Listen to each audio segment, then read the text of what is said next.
waxaan bedeli karaa goobta aan joogo, waxaan sidoo kale bedeli karaa muuqaalkayga, waxaan sidoo kale bedeli karaa qofka aan ahay, dhammaantood anigoo isticmaalayo aaladda AI.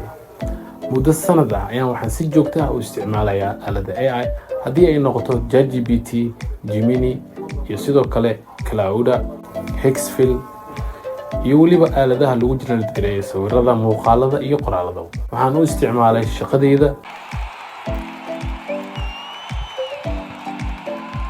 waxbarashada, sidoo kale inaan ka hormariyo xirfadahayga graphic design-ka haddii ay noqotona muuqaal duubista. maanta waxaa idinla wadaagi doonaa waxa AI ay iga caawis, waxa aysan iga caawin, qaladaadkii aan galay iyo weliba cashiradii aan ka bartay muddadan.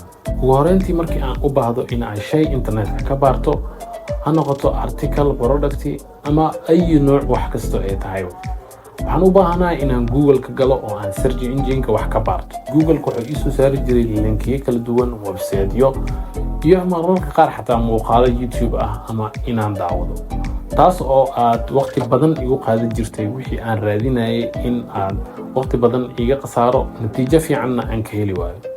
halkaasi ayaa markii aan AI isticmaalay ii badbaadisay waqti badan. sida ChatGPT, markii aan ku qoro waxyaabo si fudud ii sharax waxa uu taro oo kale, waxa si fudud oo kooban iigu sharxi jiray wixii kaliya aan u baahnaa.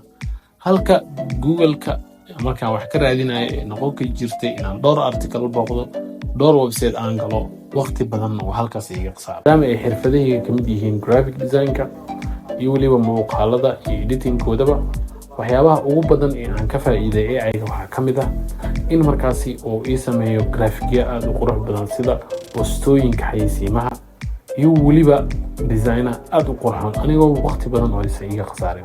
tusaalahaan sida halkan u jeedid, logooyinkan waxa aan ku sameeyey aaladaha sameeya sawirrada AI-ga, kuwaasi oo runtii iga caawisa arkaysid designo qurxoon oo haddii aan aniga Photoshop ama Illustrator ama si manual ah u dhiggareysan lahaa aanan samayn lahayn wax ka qurxoon waxaan.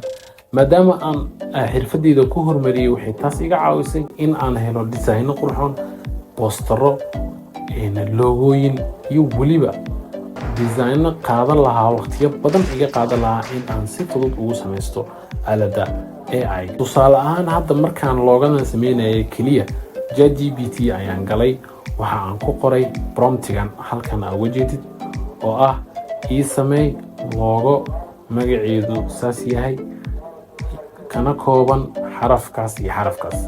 isla markaana ChatGPT wuxuu ii soo saaray wax qurux badan oo aad u cajiibsan.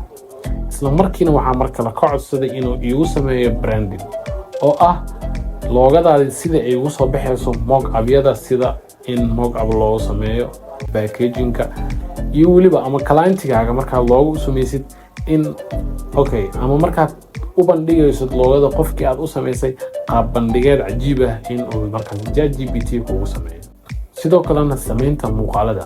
sanad ka hor markii uu soo baxay VEO3 ayaan ka mid ahaa dadka aad uga faa'iidaystay in ay ku sameeyaan muuqaalo markaasi malaayiin shacab Soomaaliya ay soo jiitay.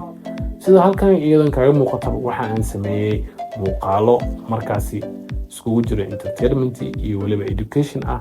muuqaalada waxa aan ku soo bandhigay TikTok-gan halkan idinkaga muuqdo. saad aragtidba muuqaalkan wuxuu helay 1,300,000, 1,600,000 iyo milyan views, iyo weliba muuqaalo aad u badan oo malaayiin views helay ayaan waxaa ii suurtageliyay in AI-ga aan si fudud oo waqti badan iga bixin in just qoraal aan qoro oo markaasi ii soo bandhigo muuqaal cajiib ah. bulshada markii aan la wadaagana oo ay ka muujiyeen reactiono, commentiyo iyo weliba in ay ii sababeen inaan helo views aad u badan. sidoo kalena dad badan oo followers ah ee page-kayga TikTok ay ku soo xirmaan. laakiin ma ahayn guul oo kaliya muddadii aan waday AI. qaladaadka ugu weyn wuxuu ahaa in aan mar walba AI ku tiirsanaado ama wax walba AI-ga oo soo saaro aan u qaato inuu yahay wax sax ah, iyadoo si cad aaladaha AI-ga ay halkan ay ku soo qoraan in AI-ga uu sameyn karo qaladaad, sida shirkadaha ugu waaweyn Google iyo ChatGPT inay si cad ku sheegaan ay dhahaan Gemini can make mistake ama ChatGPT can make mistake, oo ah qaladaad ayuu sameyn karaa ChatGPT, qaladaad ayuu sameyn karaa AI-ga oo ah fariin cad in aad 100% aadan markasta ku tiirsanaanin AI ogaa karto inuu yahay wax qalad sameyn kara. cashiradii aan ka bartay AI-ga, qofka AI-ga isticmaalo ma ahan mid ka haysta aaladda ugu fiican ee waa kan su'aasha ugu fiican weydiin kara. cashirka labaad AI aan ka bartay waxa waaye AI-ga ma bedeli doono shaqadaada, laakiin dadka AI-ga isticmaalo ayaa noqon doona dad shaqadaada bedeli doona, sababtoo ah waxay noqon doonaan dad adiga ka horumarsan, dad markaas shaqada markay qabanayaan ay tahay shaqada waqti yar ku qabanayso wax qurxoon ay ku soo bandhigayaan. waxaan soo gaarnay dhamaadka muuqaalka. haddii aad ka hesho muuqaalkan fadlan like saar, sidoo kalena ha hilmaamina inaad subscribe saartaan. intaan ka kulmi doono muuqaalkeena muuqaal xiga waxaan idinkaga tegaynaa sidaas iyo nabadgelyo.